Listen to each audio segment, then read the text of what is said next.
the end of the second episode, the dwarfs are just about to reclaim Erebor, and Thorin seems determined to be kind and generous with everyone. But then something happens. What inner changes occur to him? It's interesting.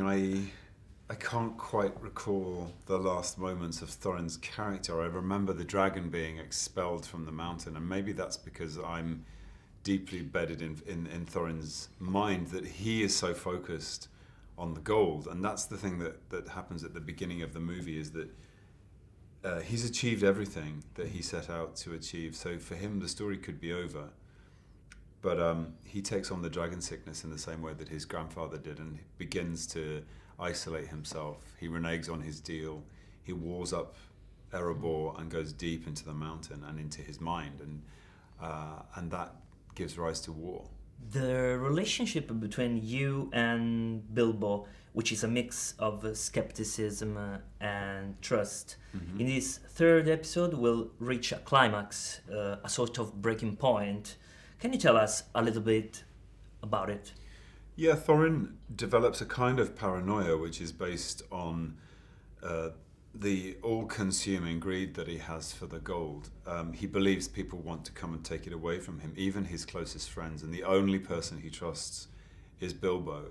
And it climaxes in a very serious betrayal when he realizes Bilbo has taken the Arkenstone, and he nearly throws him from the battlements. And really that feels like the final straw, that Thorin is ultimately disconnected from everybody.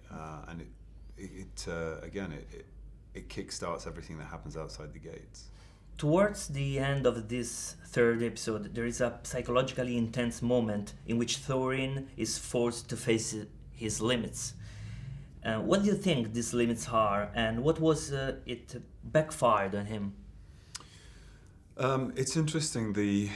The idea of limits is something that I suppose you can have from the outside in, but from being inside Thorin, I don't know if he has any concept of what his limits are. I think he's lost his rationale. He doesn't know who he is anymore. That's what Dwalin draws attention to, is that he's lost track of everything of who he is.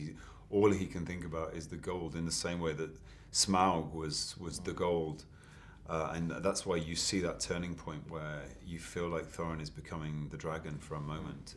And that's where he is ultimately grabbed back from, through Dwalin's words and through Bilbo's words. Last question. I read that during the shooting there was an extreme and rather exciting moment in which you were left stranded on the top of the mountain for 12 hours, maybe.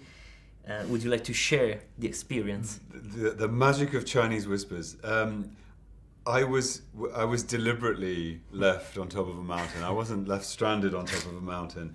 It was all intentional. Andy Serkis was doing a 360-degree helicopter shot, so I was dropped on top of the mountain, and it was all very well controlled. But it was nice. It was a really good day, and I got to spend time with myself as the character, and no crew, everything was at a distance. So it was a very satisfying moment.